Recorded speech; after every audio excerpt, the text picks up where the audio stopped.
खुदावंद यीशु मसीह की लाजवाब मोहब्बत में आप सब देखने वालों को सलाम। मैं खुदा की खादमा पास्टर मलिका लियोरा आज एक बार फिर खुदा के कलाम में से हिदायत की बातें लेकर आप सबकी खिदमत में हाजिर हूं। यीशु मसीह एक तारीखी हस्ती थी और यीशु मसीह को अजीम उस्ताद भी कहा गया। और वो लोग जो यीशु मसीह की तालीम को, उसके पैगाम को, उसकी शख्सियत को ख़ास मानते हैं और अपनी ज़िंदगी में अहम जगह देते हैं, उनके नाम सुनहरी बातों में या सुनहरी लफ्ज़ों में किताब मुक़द्दस के अंदर लिखे गए। लेकिन जो लोग यीशु मसीह के पैगाम को और यीशु मसीह की शख्सियत को ख़ास नहीं मानते, बाइबल उनको अच्छे लफ्ज़ों में याद नहीं करती, अच्छे लफ्ज़ों में उनका जिक्र नहीं किया गया बाइबल मुक़द्दस में। आज हम बाइबल मुक़द्दस में से कुछ बातें सीखेंगे कि यीशु मसीह बतौर ईमानदार हमारी ज़िंदगियों से क्या एक्सपेक्ट करता है। तो आए मेरे साथ मिलकर हम बाइबल मुक़द्दस में से देखेंगे, कलाम मुक़द्दस में से मत्ती की इंजील उसका 5वां बाब और उसकी 13वीं आयत से लेकर हम 16वीं आयत तक पढ़ेंगे। कलाम मुक़द्दस में लिखा है, तुम ज़मीन के नमक हो, लेकिन अगर नमक का मज़ा जाता रहे तो वो किस चीज़ से नमकीन किया जाएगा, फिर वो किसी काम का नहीं, सिवाय इसके कि बाहर फेंका जाए और आदमियों के पाँव के नीचे रौंदा जाए। पहले हम कलाम के इस हिस्से पर गौर करेंगे, बाद में हम अगले हिस्से पर बात करेंगे। 5वां बाब और इसके 13वीं आयत से जब हम ऊपर वाले हिस्से को पढ़ते हैं तो इस हिस्से में हमें कुछ बातें नजर आती हैं,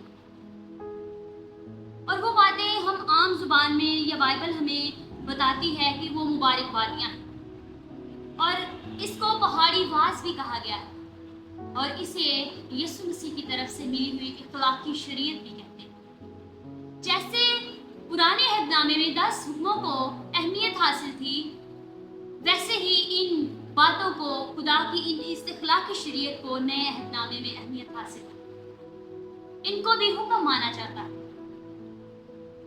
और ये बातें एक ईमानदार की जिंदगी का बड़ा खास हिस्सा है।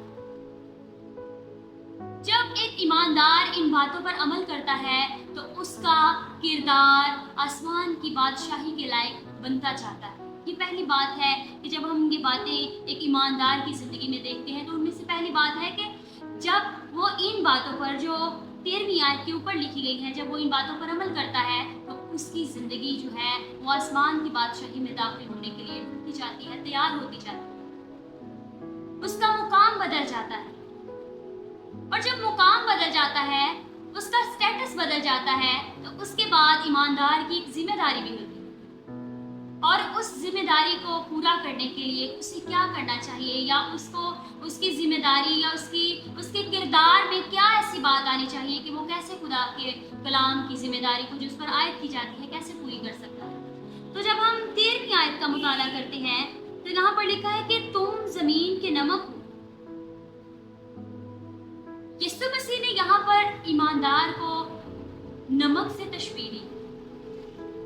जब उसका किरदार, उसका मुकाम बदल जाता है तो उसके जिम्मे एक जिम्मेदारी लगाई जाती है, उसे जिम्मेदारी सौंपी जाती है। तो फिर जब यीशु मसीह बतौर ईमानदार एक शख्सियत को देख रहा है, उसे फिर यीशु मसीह नमक से तशबीह दे रहा है।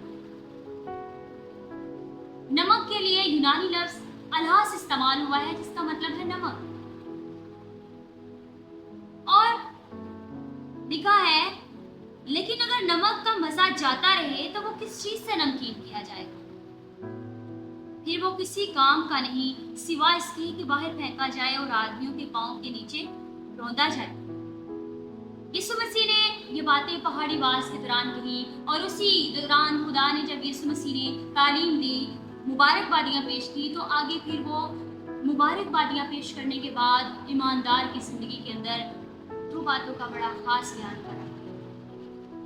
पहली बात है नमक, जिसके बारे में हम सीखेंगे कि नमक से क्यों ईमानदार को तशबीह दी, क्या वजह है कि नमक से तशबीह दी जा रही है।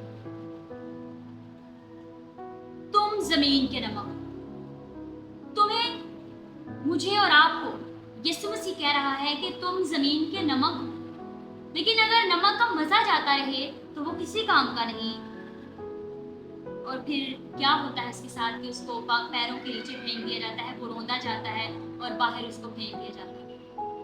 हम देखेंगे कि नमक के क्या क्या इस्तेमालात हैं और कैसे उनको ईमानदार की जिंदगी के साथ रिलेट किया गया है। पहली सदी में या अब भी नमक जो है वो एक जबरदस्त मुहाफिज के तौर पर इस्तेमाल किया जाता है। नमक खाने पीने वाली चीज़ों को प्रिजर्व करने के लिए यूज़ किया जाता है ताकि वो गलने सड़ने से महफूज रहें, उन्हें किसी किस्म की कोई फंगस ना लग जाए, वो गल सड़ ना जाए और खाने के काबिल ना रहें। इन चीज़ों के लिए नमक को इस्तेमाल किया जाता है ताकि खाने पीने वाली चीज़ें महफूज रह सकें। और इसके साथ साथ नमक जो है वो चीज़ों को एक लंबे अरसे तक महफूज रखता है, लंबे अरसे तक। इसी तरह एक ईमानदार की जिंदगी को यीशु मसीह ने नमक से रिलेट किया है कि जैसे नमक अपने अंदर ये खासियत रखता है कि वो चीज़ों को महफूज रखता है, वैसे एक ईमानदार की जिंदगी के अंदर भी ये खासियत है कि वो अपने अंदर ये खासियत रखता है, ये जायका रखता है इस चीज़ का कि वो अपने अंदर लोगों को, उनकी जिंदगियों को बचाने के लिए, उनको महफूज करने के लिए एबिलिटी रखता है। इसलिए यीशु मसीह नमक को ईमानदार से तशबीह दे रहा। एक और फायदा है नमक का, पहली सदी में रूमी लोग जो है नमक को सबसे खास चीज मानते थे। सूरज को समझते थे कि ये सूरज और चांद से आता है और सोने के बाद इसको दूसरे दर्जे पर कीमती अशिया समझा जाता था, कीमती चीज माना जाता था। यीशु मसीह डायरेक्ट नमक से तशबीह देते हुए मुखातिब कर रहे हैं कि ईमानदार की जिंदगी भी इसी तरह कीमती है जैसे एक नमक जो है वो कीमती। ईमानदार की जिंदगी भी ऐसे खालिस होनी चाहिए। जब हम सोने चांदी की बात करते हैं तो सोना चांदी प्योर है, उसमें कोई मिलावट नहीं होती, वो शाइन करता है, वो चमकता है और लोग उसे देखकर खुश होते हैं और उसे हासिल करने की कोशिश करते हैं, उससे मुतासिर होते हैं। इसी तरह एक ईमानदार की जिंदगी है, जब वो खालिस तौर पर चमकता है, उसमें निफासत होती है, उसमें कोई मिलावट नहीं होती, तो दूसरे लोग उसकी जिंदगी से, उसकी शख्सियत से मुतासिर होते हैं और उसकी जिंदगी में वो नफासत, वो निखार जिस वजह से आता है वो उनके जरिए से उस वजह तक पहुंच जाती है। तो कैसी एक खास बात है जो यीशु मसीह पेश कर रहे हैं, नमक से तशबीह दे रहे हैं। तो नमक जैसे अपने अंदर एबिलिटी रखता है, वैसे ईमानदार के अंदर भी ये एबिलिटी होनी चाहिए। एक और हम नमक की एक अच्छी एग्जांपल देखेंगे कि नमक को खाने के लिए इस्तेमाल किया जाता है, जायका पैदा करने के लिए।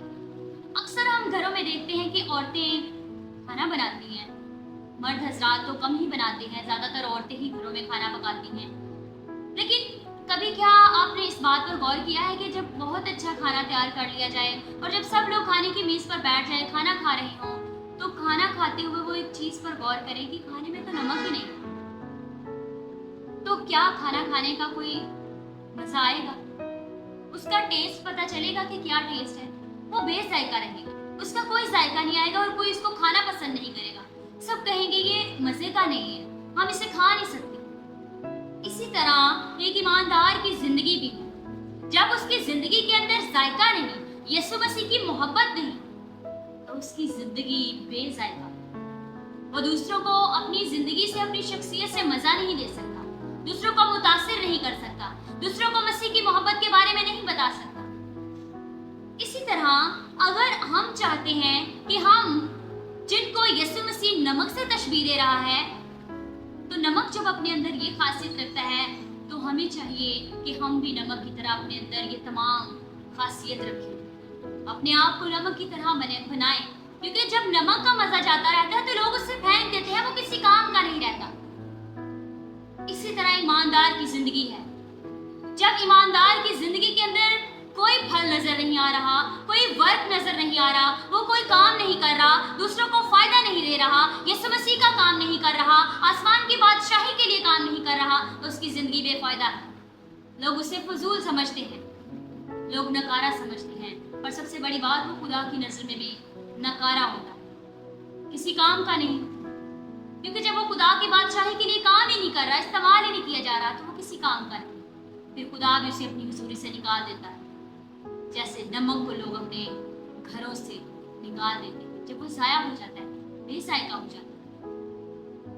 ضرورت اس بات کی ہے کہ اگر آپ مسیحی ہیں، بطور ایماندار آپ خود کو نمک سے تشبیہ دیتے ہیں، آپ کو ضرورت ہے کہ آپ اپنی زندگی میں نمک کی خصوصیات پیدا کریں، تاکہ آپ ایک اچھی ایماندار بن سکیں اور یسوع مسیح کے کام کے لیے خوب استعمال ہو سکیں۔